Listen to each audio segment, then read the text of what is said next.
这里是天津卫视大型情感节目《爱情保卫战》的现场，欢迎各位的到来，欢迎你们！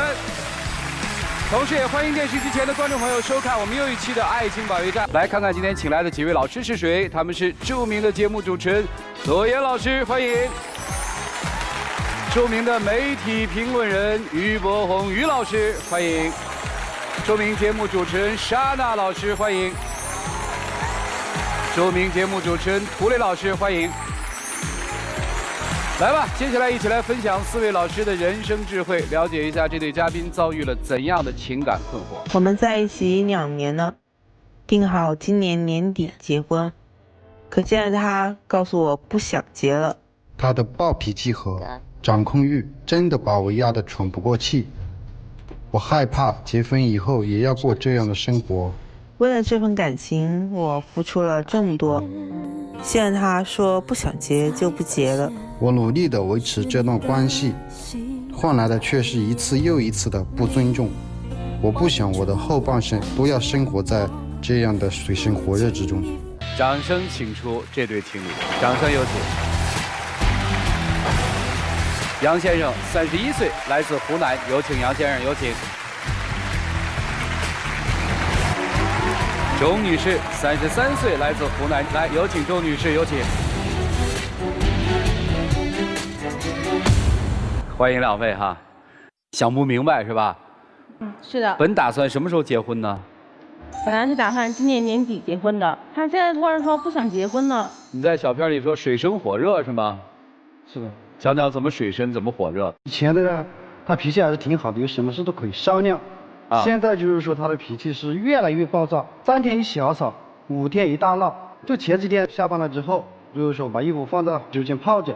我当时还跟他说，我就是这个衣服我来洗，我会晚一点洗，我想休息一会吧。他也没说什么。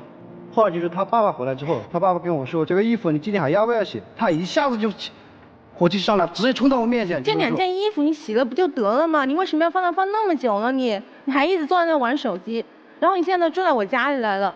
然后我爸爸妈妈都看了这件事情，这样看到他们好吗？哎，怎么还没结婚就住人家去了呀？他住在我家呢，是我觉得他没什么钱，工作又不稳定，住在我家里就方便一点嘛。所以住在人家家，在人屋檐下，日子好过吗？不是很好过。他现在就是管我的钱嘛，也是管的有点过分，甚至怎么过分呢？比如说我的工资卡都已经交给他了，他要是心情好的时候没什么事，就心情不好，把我就是说身上的钱啊。 比如说你一些微信里面一些零花钱，这个全部拿走，反过来就是我在外面去吃个饭，我还问他给我钱。你的意思就是说你身上电子货币也没有，现金也没有，是不是这意思？差不多就是这样。你要在外面买个盒饭吃，还得他帮你付钱，是这意思吗？对。行吧，你回答一下姑娘刚才那问题吧，为什么不跟人结婚？我就是因为他脾气暴嘛，甚至就是说一点尊严都不给我。有一次就是说我下班之后有点累，回来之后在沙发上我休息一会。 但是一下子就突然就发脾气了，发脾气在家里砸东西，砸东西他就是还不解气的，是干脆就把我的衣服、裤子、什么鞋子之类的袜子全部往楼底下扔，搞得就是他们父母知道，身边的邻居都知道，我很难接受。你扔这东西什么意思？他下了班回家就一直个人躺在沙发上拿个手机一直刷，我跟他说话就当我是空气一样，完全可以不理我。啊，他为什么就不能来跟我说说话干嘛呢？对，所以这扔衣服的意思是。 他在我家，你这样不理我，你对我又不好啊！你干脆就别坐在我家，你坐在家干嘛呢？你就吃我的穿我的，还坐我家里，然后我心里觉得那个吗？怎么就吃你的穿你的吧？我的工资卡在你手上。哎，我问一句啊，按我的理解啊，一般人就搬走了嘛，就觉得是个尊严问题嘛。对，就是一个尊严。那你没搬走吗？搬走了之后就代表可能就是分手了吧？我也有点舍不得，毕竟也是在一起这么。那我真的对这很好的，然后我跟他在一起出去的时候，我都不让他花钱的。然后我每次，他有一次的时候，他在外面租房，刚来长沙的时候嘛，就要在外面租个房子嘛。他开始还没搬到我家了嘛，就在外面租了个房子。有时候他有一次说没钱交房租了，我想都不想就给他把房租给交了。所以就是你是他的银行嘛，对吧？你给他花钱，你现在还管理他的钱，你不是他的银行吗？但是我对他那么好啊，他却这样对我啊。哦。 所以你的纳闷是我对你这么好，为什么你不娶我是吧？对啊，就今天他说想不结就不结了，那我家人怎么看我啊？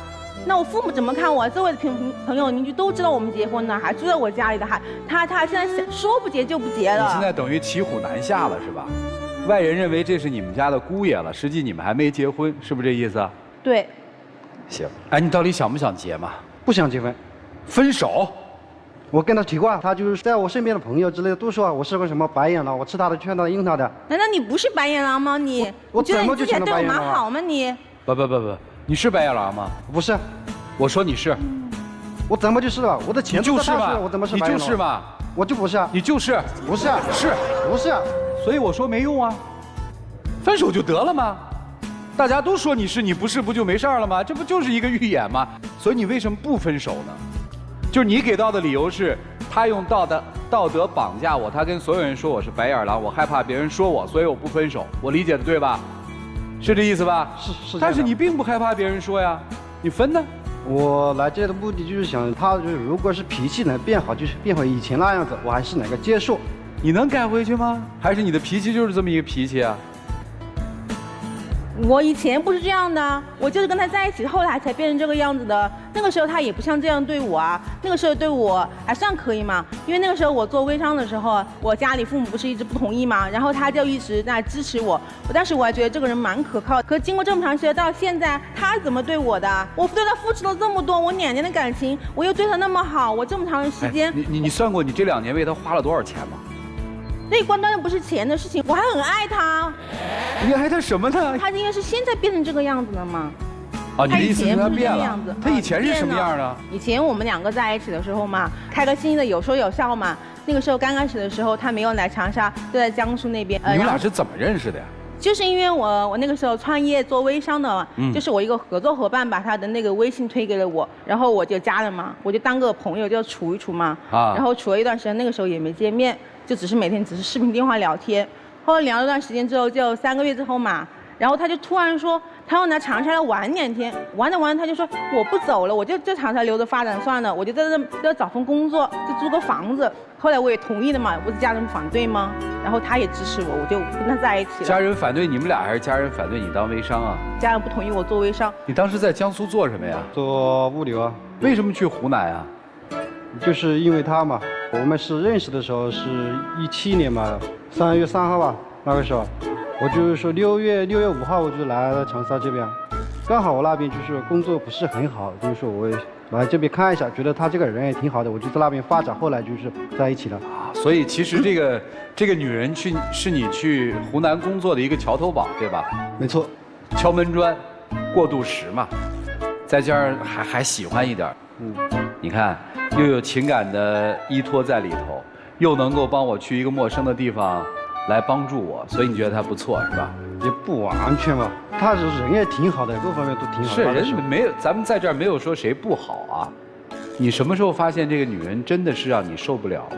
就是我搬到他家住之后，在外面租房子租得好好的，为什么搬到人家去呢？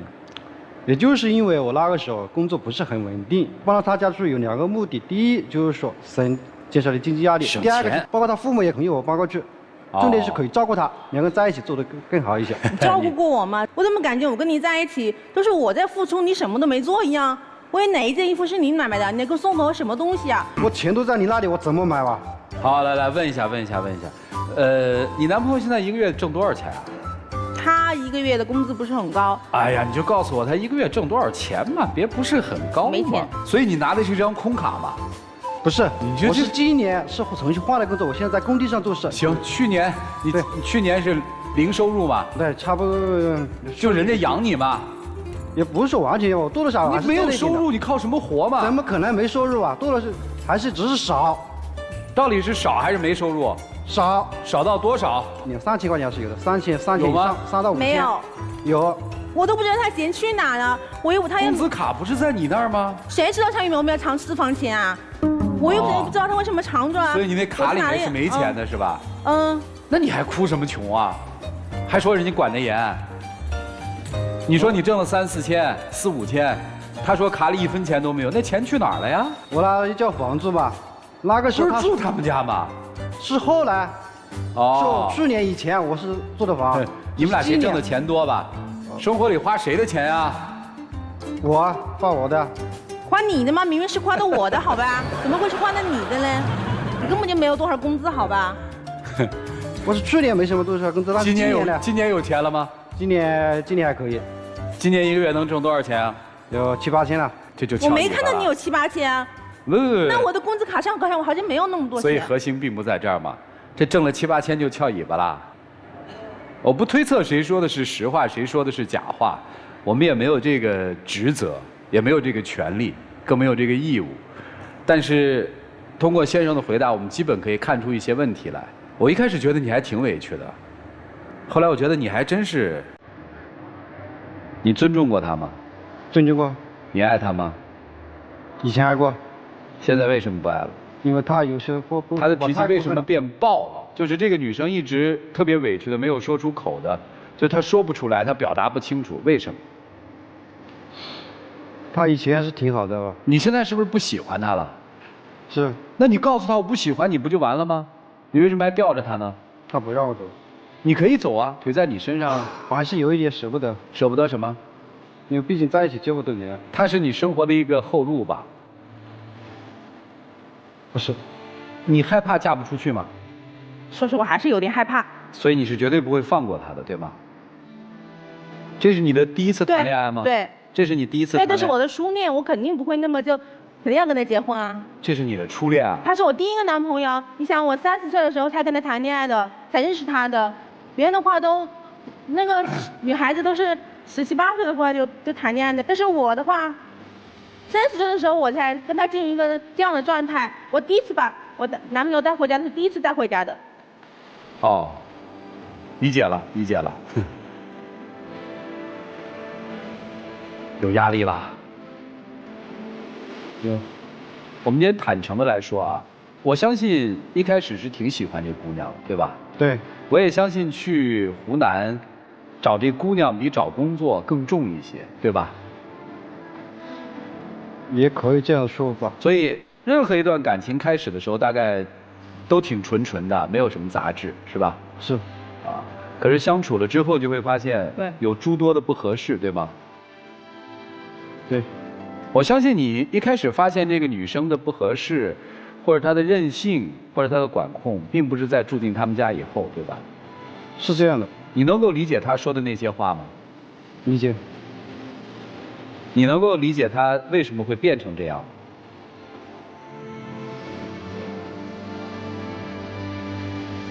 他觉得他没安全感吗？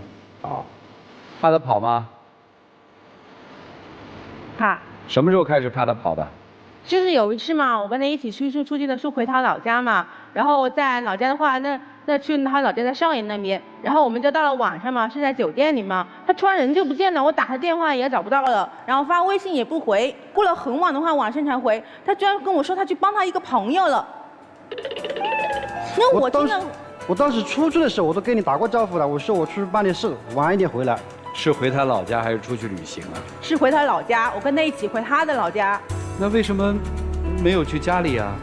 因为当时嘛，在家里嘛，因为农村嘛，有的那个不方便的，说2个人一个情侣回家嘛，是不能晚上2个人是不能住在一起的。所以我们不去深究这个事儿背后到底发生了什么，这个其实都不重要。谁说的对，谁说的错？我有时候真的我自己理解啊，在情感当中，这个时候有时候并不是那么重要，因为每个人站在各自立场的时候，总能找到对自己有利的说辞。就是你觉得他可能有点忘恩负义，对，他可能还觉得你以势欺人呢。你觉得他很懒惰，他可能还觉得他很勤奋。没错。你是觉得你一直在照顾他，他觉得可能在情感的付出上他比你还多。对。所以这个事儿是说不清楚的。因此，我想。到底为什么会发生这样的变化？就是为什么2个？其实这个舞台上面很多年轻人都说，我们一开始相爱的时候都是这样，怎么谈着恋爱就发现不是那个人了？到底是人变了，还是真实的自己更清晰地呈现在对方面前了？我相信你们今天来主要是听老师们的建议的，对吧？对。接下来我们一起进入丘比特问卷。首先分享2个现代汉语名词：尊重、重视而严肃对待；尊严、独立而不可侵犯。女生对男生是没有尊重的，恃宠而骄，嚣张跋扈；男生前期是寄人篱下，人穷志短。后期呢是毫无底线，心机颇深。他肯定是不尊重你的，尊重当中有教养的问题，还有你自己是否有尊严的问题，你是否独立而不可侵犯。前面讲到说，东西给你扔出去，你默默地捡了回来，为什么？你虽然一直不承认，但是我读到的信息就是，住在他家，省房租，吃的、喝的、用的，按照他讲的，都是他的。你吃人家、住人家、拿人家的。一般男人转身就走了，你不走，就是人穷志短啊！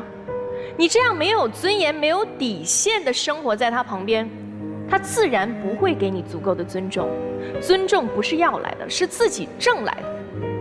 你没有，现在好了，月收入7、8千了，想翻身农奴把歌唱。好了，我们节目现场来说，你再不尊重我，我不跟你过了。他不放你走，所以你今天来了。话就说的不要太漂亮，我们今天在这儿就坦诚的把自己心里的话说出来，就是他如果再不尊重你，你就打包走人，不要说什么啊，他如果变成什么什么什么样，我告诉你，以前是我们回不去的曾经，他不会变成以前那个样子了。他刚刚讲什么？遇见你之后，他变成了更糟糕的自己。我们谈恋爱都是为了遇见更好的自己，但是他不是，他越来越不好了。自从他搬到你们家以后，你们的情感关系就失衡了。为了寻找这样的平衡，你开始骂他、侮辱他，甚至用经济来制裁他，这样你才会心里平衡一点。不然你凭什么住到我家里来？我们讲啊，人啊，3穷3富过到老，无论男人女人都有自己生活和事业非常低谷的时期。如果我们爱他，就包容、尊重、鼓励、帮助他，而不是去践踏他。你今天来也是由于不甘心，如果你是因为不舍得，那我们可能会劝一劝，但仅仅是说我已经为你付出那么多了，你现在还要甩了我，我不服，我觉得这就一点意思都没有了。男生3个字，搬出去；女生3个字，认了吧，就这样。好，谢谢左岩老师。波红兄，一个大男人，干嘛在婚前要住进女方父母的家呢？你确实是省了一点房租，但你让自己抬不起头来了。你在别人的屋檐下被人家指手画脚，那是必然的。就是今天来到了现场，你也是被人家捏着软肋，你吃人家的，用人家的。我们说你是不是为了爱才住进去的？我不这么认为。你恰恰是在他家里，你找到了自己生活的安全感。当然，女生确实想控制她的生活，控制她的情感，控制她的工资。她又不是你家养的小狗狗，你这样的一种控制，绝对不是其乐无穷，是她难受，你也难受。所以面上看你患上了婚姻恐惧症，但这个药方一半捏在他手里，另一半是捏在你手里，因为你对恋爱、对婚姻，我认为你的价值取向是有问题的。这么几年的过程当中，你有志气真正的去拼搏一下，去赚一份稳稳定定的有希望的钱吗？为什么今天少明天多？这个问题就出在你的价值观上啊。所以这一个问题很显然，你们要改，2个人都要改。如果不改，那这样的婚姻恐惧症，它就成为了一种必然了。好，谢谢波红兄。来，沙大老师，你俩从上场到刚才结束对话，最核心的一个问题，2个人都在始终强调着自己的付出。但是你们2个人的付出呀，为彼此的付出都不真诚，现在都在拿着付出强调权利。先来说姑娘啊，你一直说我为你花了多少钱，你就必须得娶我，你现在不娶我了算怎么回事儿？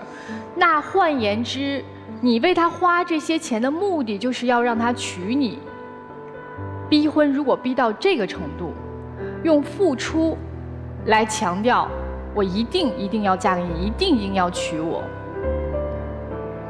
你就把自己的身价放低了。你不是嫁不出去的吧？那就算现在这样，你为他花了这么多钱，付出了这么多，人家就不娶你了，你能怎么着？你要怎么办？你说我钱白花了，付出白付出了，可是那是你心甘情愿的吗？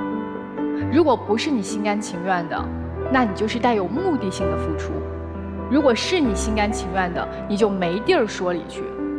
千万不要在这样面对面的时候强调我为你花了那么多钱，你现在说不娶我就不娶我了，特别难堪。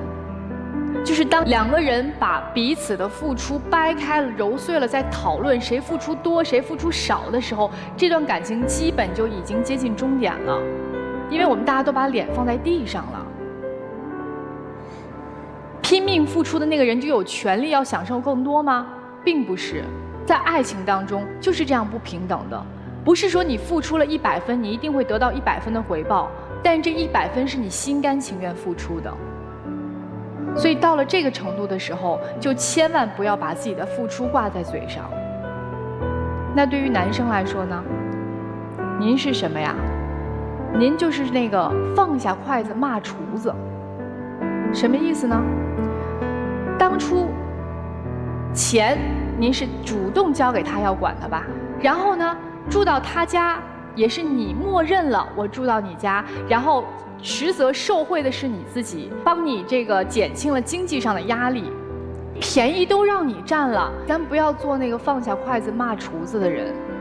咱们受到了照顾，受到了优惠，或者说在这段感情当中，你享受到了人家为你的付出，你就要怀着感恩的心。你受到了这些他对你的好，然后你不念他的好，你还翻回来倒打一耙，你不觉得有点过分吗？所以我就说，你们两个人在念着自己的付出的同时，都不是真诚的在为对方付出。如果既然是这样，到现在为止，趁大家还没有彻底撕破脸的时候，还带着一定的尊严在这个场上站着的时候，我们就好聚好散。谢谢。好，谢谢沙大老师。来，涂老师，在长沙租一套房子并不贵，即便是现在，差的800、900，好的1500、600、2000。如果男生真的能够挣到7、8千，其实现在就搬出去是一件很方便的事情。想当年我跟你一样是个外地人，从江西到长沙，当时的女朋友也就是现在的老婆，就是长沙本地人。我也从来没有想过要住到她家去，因为一个男人如果在没有结婚之前就要开始住到女方家去，其实恰恰证明了自己没有独立的生存能力。而女方也万万不会带着自己的男朋友住到自己家去，因为她希望自己的父母明白，我找的男朋友不是一个等、靠、要的人。你也希望自己在父母面前有面子，找的男朋友是个独立的人。那你为什么要把他带回家去呢？那是因为你们本身对婚姻是存有目的。你想找个听话的老公，他想找个舒适的港湾。我们一开始特别想不明白，一个女人这么羞辱自己，说你吃我的喝我的穿我的，你这个白眼狼。在这个世界上，几乎所有能够羞辱男性的词语都用在你身上，你为什么还能够在那个家里面住得下去？网上有一句话大概可以回答你这个问题：是爱吗？是责任吗？是没钱。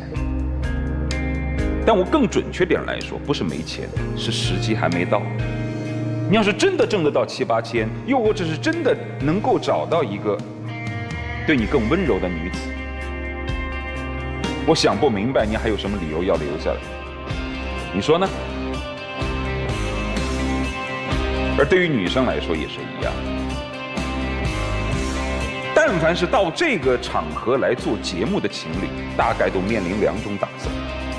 第一种打算真的是来找方法，第二种目的就是心里憋屈没处说，要到这个平台上让大家评评理。于是你会发现，这样的情侣，他的言辞无所不用其极，夸大自己的痛苦，夸大自己的悲伤。但凡是向第二种目的的情侣，其实他们对婚姻都抱有目的，对于自己的付出都负有代价，都还有条件。你就说嘛，你那些难听的话都说出了口了，你扪心自问，你有多爱他？你觉得你们俩还能过到一块儿去吗？其实你们2个人都是不太爱惜自己尊严的，所以才会在一个场合有什么撕什么。所以既然一开始就抱有目的，这个目的现在已经破裂了，那现在最需要的是给自己一点面子，给对方一点面子。对，你们俩赶紧分，就这样。好，谢谢涂老师。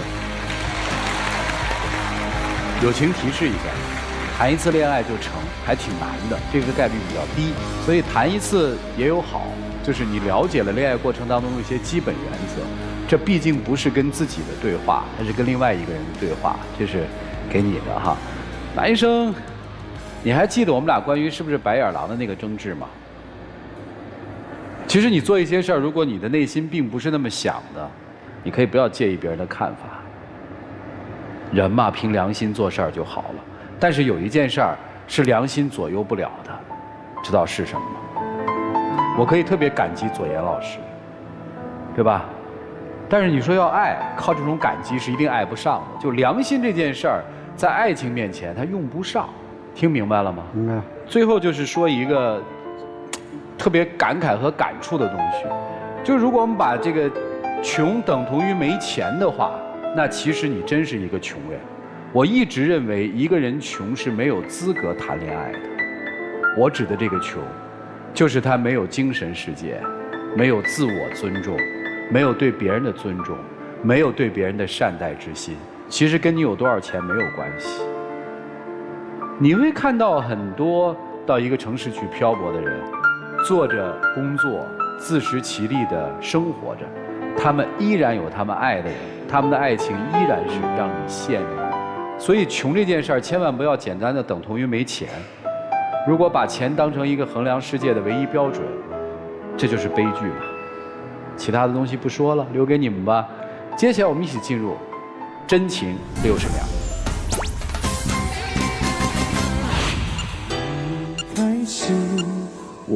可以。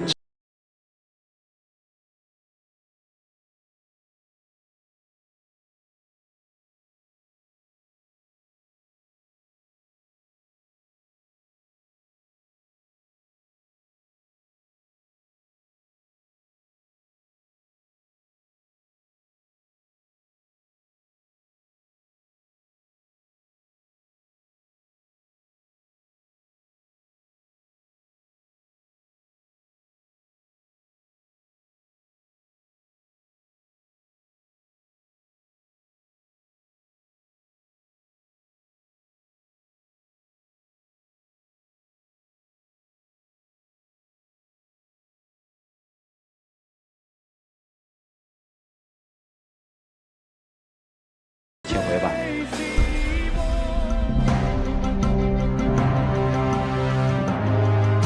来，请关门。好了，电视机前的观众朋友们，欢迎大家下载金鱼 App 和万事达手机客户端，进入到天津卫视的直播聊天室，边看边聊。直播过后，也可以通过金鱼 App、天津 FTV 网络电视、万事达手机客户端来收看我们的节目内容。欢迎大家登录腾讯视频收看节目的完整视频。来吧，看结果，请开门。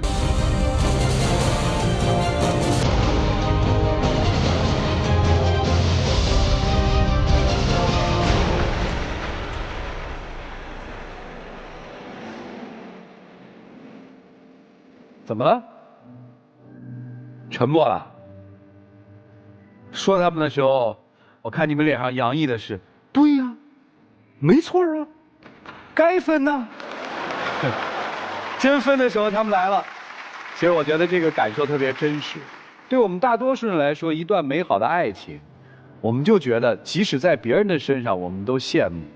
所以我们看到别人分开的时候，即使是这样，觉得该分，真到你见证那一段时刻的时候，你还是有点心里有点觉得不是个滋味的。这大概就是我们说的人本性的一种基本的善良。但是你回头去想，如果是你的身边的朋友，他们就在这个际遇当中，他们没有看明白，你们看到了，你们是愿意做一个说破的人，还是保持沉默随他们去呢？好了，接下来了解下一日的基本情况吧，各位请看。为什么你永远这么自我，不懂得怎么照顾别人，怎么关心别人，在你的心里只有自己？是你对我的要求太苛刻，从来看不到我为你做出的改变，觉得一切都是理所应当。你对我的欺骗、敷衍，一次次的刷新我的底线。我感觉你对我的爱真的很廉价。你只会说我的问题，却从来不看看你自己。你说我大男子主义，我却觉得你才是大女子主义。掌声有请这一对，有请。金先生，22岁，学生，有请小金。刘女士，22岁，学生，有请小刘，有请。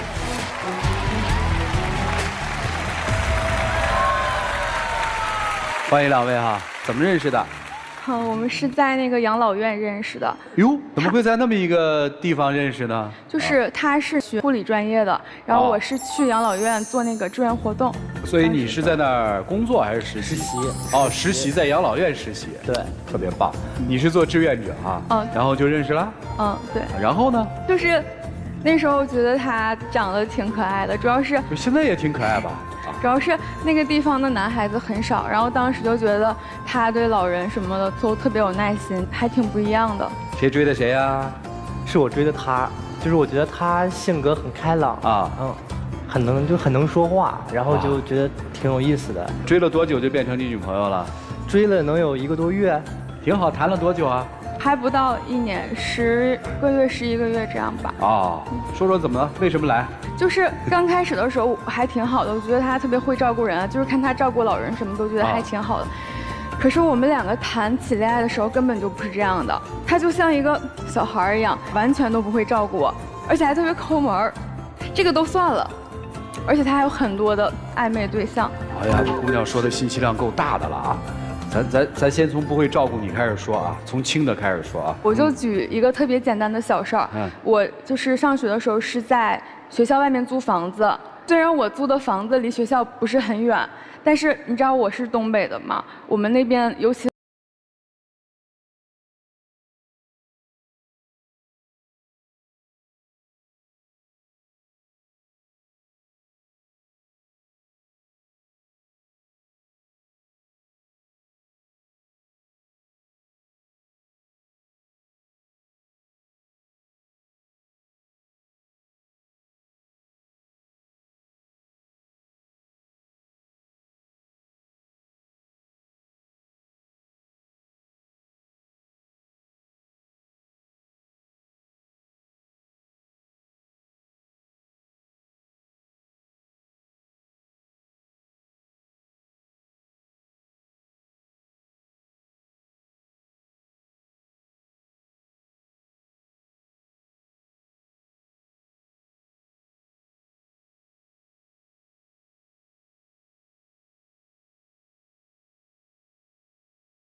我其实还挺开心的，就我觉得直男终于开窍了。然后过了1、2天吧，我就突然想起来他之前找我借钱这个事儿了。我就说，哎，你上次借我300块钱是不是还没还呢？结果你知道人家给我整句什么？300块钱不是买成口红送给你了吗？哎，您拿着我的钱在这儿买口红送给我。你当时明里的暗里的告诉我要生日礼物，我知道你喜欢口红，我还自己添了点钱给你买了支口红呢。对，合着我还得谢谢你是吗？那你借钱你借钱的时候能想到我，你怎么不管你那些狐朋狗友借钱给我买？我跟你关系最好，所以管你借呀。不是你给人还了吗？最后我没还。那你为什么不还啊？我送他生日礼物了嘛。你是什么道理嘛？赠与是赠与，借债是借贷嘛，对吧？它是2种那个关系。行，咱们最后说说暧昧吧。就是我们俩刚在一起的时候，就是正常我们会加微信好友嘛。啊。可是你知道吗？他这个人，你别看他现在在台上唯唯诺诺什么又很内向，他有2个微信，有一个微信是正常平时跟我聊天，还有另外一个微信，就跟他什么养老那些小护士，还有什么小姑娘，我都不知道他有另外一个微信。而且他还骗我。不是，我有2个微信，就是怕你太敏感了，你知道吗？就是怕你想太多了。你看，你要是没干什么见不得的事儿，你为什么怕我查你？为什么要开2个微信？你正常一个微信聊天不行吗？就是我们就是好朋友啊。而且他骗我，晚上11点多跟我打电话说他睡觉了，结果吧，他把那个手机微信运动给关了，然后切换到另外一个微信，去跟那些女孩子去夜店、酒吧那种地方玩。跟我去的女孩子你也认识啊？那你为什么要骗我呀？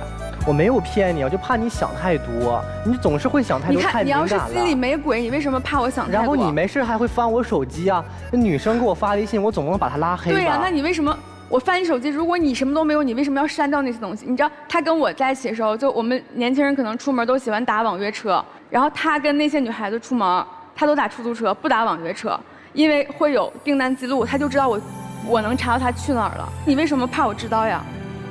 我就是怕你想太多，你总是喜欢翻我手机。你能不能换一个借口啊？你就撒谎，你都也太不走心了吧？我们真只是朋友啊！就我这个环境，工作环境就是异性很多，总不能不联系吧？那你为什么非要跟那些异性联系呢？你说你那在养老院里哪有几个男生啊？几乎都是异性啊，对不对？你就拉一个群嘛，拉一工作群嘛，是吧？养老院护士群。拉一个群，大大方方，大家在群里交流。如果你们觉得必要的话，有必要私下联系的那么频繁吗？还背着我，就是我真的知道吗？他就是没有抓到你实际的把柄。是你同事关系，我觉得这事儿特好处理，大家都是同事，就专门做一个群，所有人都在这个群里讨论 ，OK 吗？什么男人女人，反正大家都在大群里讨论就好了。但是人家女生给我发微信，她就会不开心呢。不是怎么就人家女孩子都喜欢你，都乐意给你发微信的？你要是不理他们。我就不相信大家还姑娘，这件事儿是这样的，就是在你们这个年龄，一定会有很多女生喜欢他，也一定会有很多男生喜欢你，对吧？可是我觉得你们现在谈恋爱了，就是要求对方在这个问题上是忠诚于另一半的，你们要把这个原则划清楚，你也要坦诚一下，大大方方的说，我要出去玩，而且我就是跟那些异性去玩，我觉得跟他们在一起玩得很开心，但是我没有那个乱七八糟的事儿，希望你能相信我。对吧？你得说清楚，姑娘在意的是欺骗，对吧？我觉得是2点。对，她会想就是说，你骗我了，无限联想，懂我说那意思吗？行了，听明白这叫暧昧，对吧？你是不是也有吐槽的呀？是啊，你吐吧，啊。就是她太强势了，在生活里，大女子主义。哎，什么大女子？你们这都发明了什么词儿啊？就是强势就行了吗？干嘛给人扣帽子啊？对不对？就是。比如说我带他去吃我喜欢吃的东西，如果我不问他意见，他就会跟我无理取闹。那你为什么不问我的意见呢？我想给你个惊喜啊！那我不喜欢吃啊，而且你突然就叫我出来，我没有工作吗？你就跟我提前商量一下能怎么了？我这怎么就叫强势了？这不是很正常的吗？而且我带他打游戏，我就随口开玩笑说他笨，他就还是会跟我无理取闹，你那是开玩笑吗？跟我吵就每次，哎，你别过去，你咋这么菜呀？都不是1次2次，你要是好好跟我说不行吗？或者你别带我打那种能掉分的呀，你为什么每次都要埋怨我呢？而且他有一天跟我说一句特别过分的话，就是我们俩无意中看那个电视嘛，就谈到了那个什么结婚生孩子的问题，他说了一句：“女性就是要给男方传宗接代。”大哥，这都已经2019年了，女性难道还没有选择自己生育的权利吗？你有啊？觉得我们三观真的不合。不是，你有选择生育的权利，但总不能我生吧？我也生不出来呀。我无话可说了。而且你知道他在生活中还特别大男子主义，歧视女性。就我们俩要是出门，看见女司机开车，他就在那个地方，哎，看那个女司机车开的。我作为一个女性，在你身边听见这种话，我真的非常不舒服。但是我说的是事实啊。事实是事实，但我觉得你的态度不应该是那样的。那你就尊重男性吗？不是你们俩把这个上升到这个高度了，我的天哪！啊，他是怎么不尊重你这个男性的啊？他总是觉得我照顾不好他，我也确实就是很想去照顾他，但是你确实没照顾好他啊。行了，你听明白了，你是要分手是吧？对。啊，我觉得你在生活里你就给他，不就完了吗？但是你知道他就是每次我们俩只要因为一点事情吵架，他认错的态度都特别快，特别好，然后又下次再犯。就包括我们来之前也是，他就是不想分手嘛，他一直跟我说，就我真的能改。主持人，你知道他可能他的家庭比较特殊，他有7个姐姐，然后他们家就1个男孩子，真的是那种被宠到大。我觉得，那我也是独生子女啊，我能理解。7个姐啊，是表姐之类的。哦，你算的是家族是吧？对对对，就不能说家里。就你一根独苗啊？但我也是家里的独生子女啊，应该多在我的角度为我想想呀。但是我觉得就很不公平，我在家里就是我想吃什么，我妈妈就会给我做；我想要什么，我的姐就会给我买呀。是，听懂了。哎，我问你啊，姑娘的态度是因为诸如此类的不和，所以我们不要再继续了。你的态度是什么？我想跟她和好。哦，你还是喜欢她的，啊，行吧，老师们，你们看看应该怎么办吧啊！让我们一起进入丘比特问卷。两位好，不涉及大男子主义、大女子主义，跟两性主义没有关系。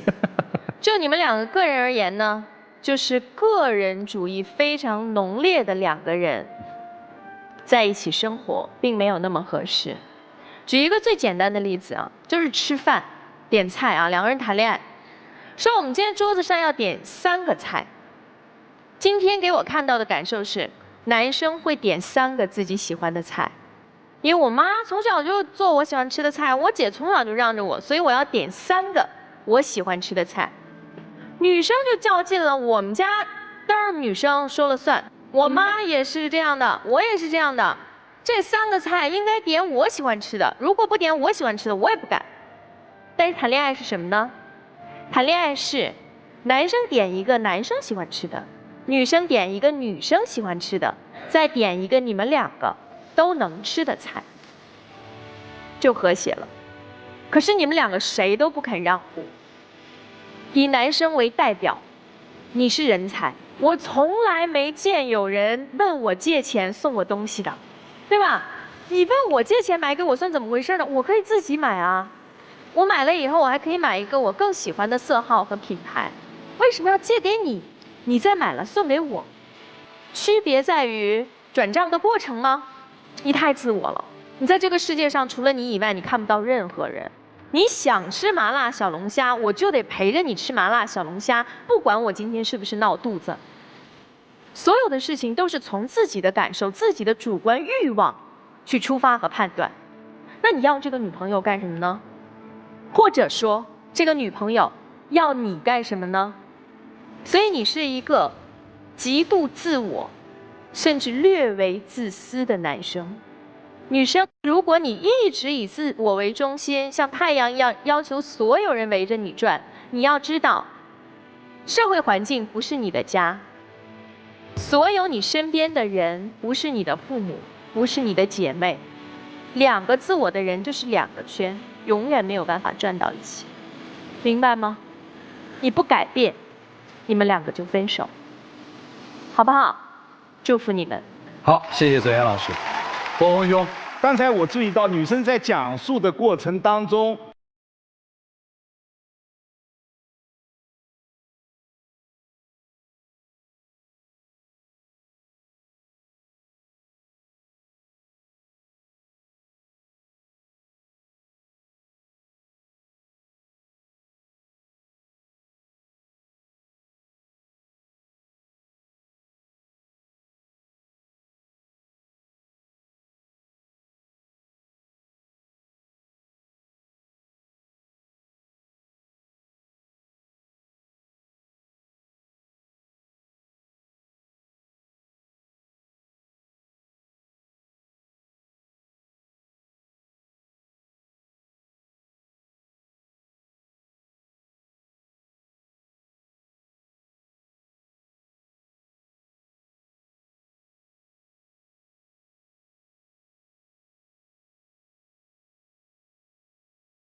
坑队友是吧，小金？但能坑女朋友是不是？哎，把这些事儿咱全调个个，就换到你的身上来，你会怎么想？我觉得你会想，他根本不爱我吧？我根本不在他的心上，对不对？你知道你最可气的地方是在哪儿吗？你拿着没理当理说，无理搅三分，这是你最令人生气的地方。如果你哪怕你很真诚的，你很清楚的意识到、认识到自己的错误，我们认认真真的道个歉，认认真真的去哄自己的女朋友，我想她现在都不会这么气愤。而你恰恰就是在做错事儿之后，不但不承认错误，还要在这个错误上给自己找10000种借口和理由。所以呢，你要是在这一段感情当中不真诚、不认真的去对待这段感情，那这段感情也不会给你真诚的回报。所以之后你在做一些事情的时候，你如果想不明白，你就调过来想想，这事儿发生在自己身上，自己会怎么想，好不好？好，谢谢二位。好，谢谢沙大老师。来，涂老师，你是养老院的志愿者，对，你是实习，你什么专业？老年服务与管理。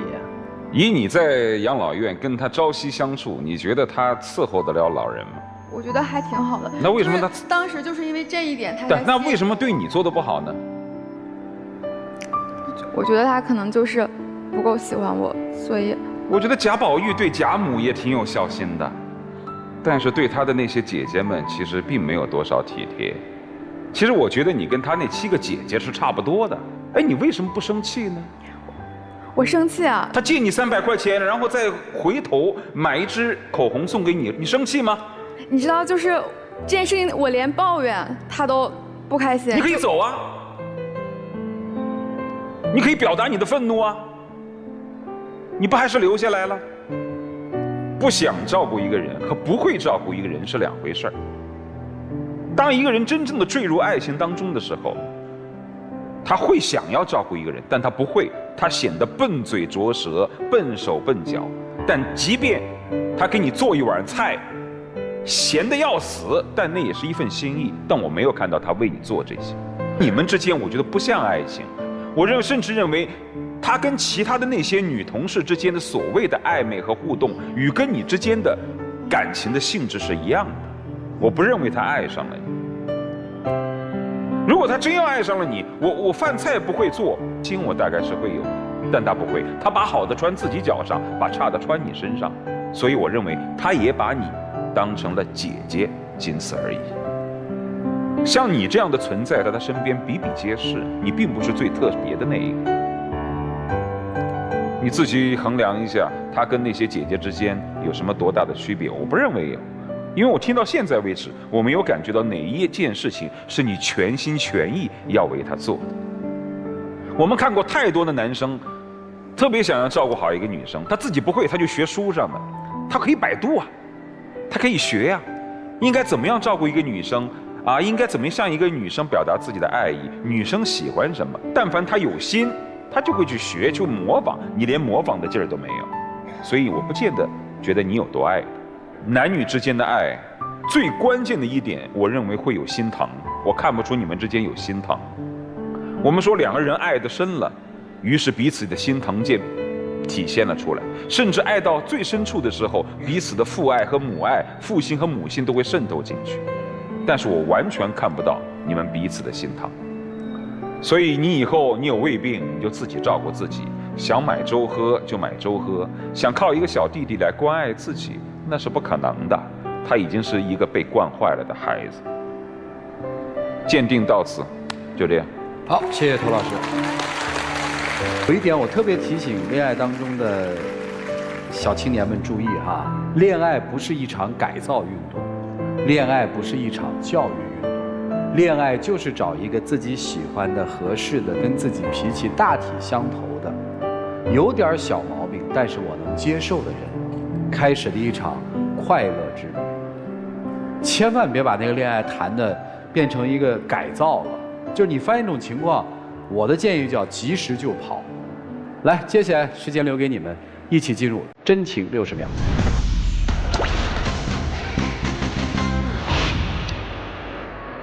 我觉得这件事可能确实是我做的不对，确实是我做的不对，对不起，是我太自私了。你所有想说的话，就是对不起吗？你觉得我还能等到你把这些毛病都改掉吗？那我们不合适，可以分手。我没有什么想说的了。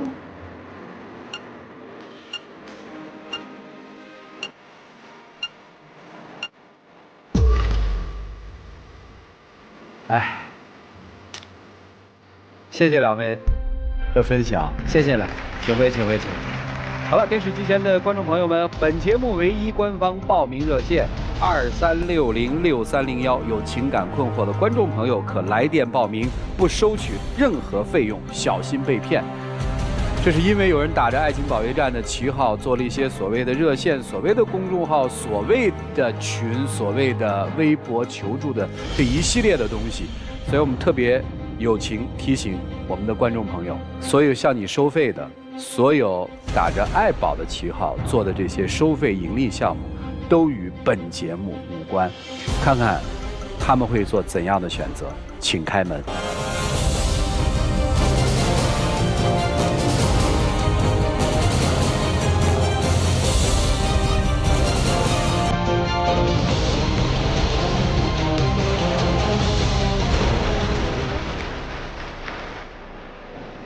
哎，我明明记得你说了不合适，我们可以分手嘛。我说了一句，我以为他会留下来，所以说了这句话。他自以为是。行了，就长大呗，好不好？加油吧！我觉得每个人都有自己的那个短板吧。可能现在在你这个人生阶段最大的短板，大概就是因为在成长的过程当中被宠溺惯了、顺惯了，要摔跤吧。赌一下好不好？谢谢你，请回。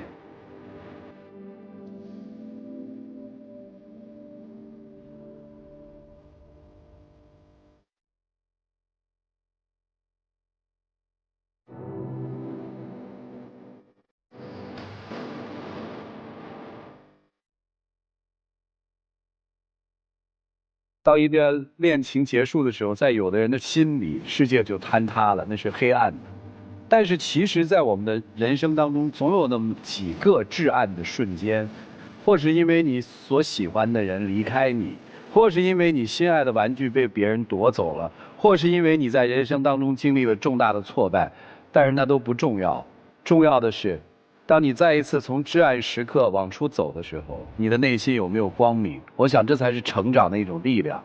心怀善念，永存光明。好了，电视机前的观众朋友们，现在请拿出手机，扫描屏幕下方的二维码，下载京云 App， 了解更多的新闻资讯。接下来有请我们的老师进入到京云中央厨房，让我们一起进入爱情保鲜期。有网友提问说，我不懂他们那边的风俗，他妈妈说不领证就不能办酒，我不清楚他们那边是要先领证后办酒的，我就认为他妈妈在威胁我。结果呢，他说是我逼他妈妈要和我道歉。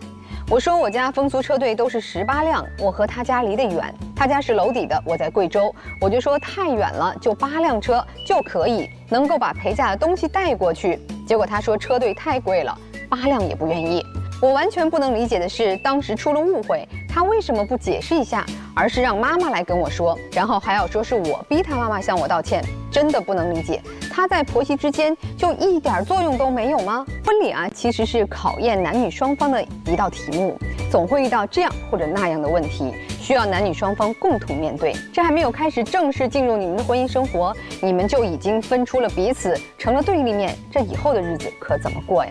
所以还是希望你们能够坐下来，两个人共同面对生活，共同面对婚礼，这样你们的婚姻生活以后才能顺利。再一次的感谢现场以及电视机前观众朋友的收看和陪伴，我们下期节目再见，谢谢大家。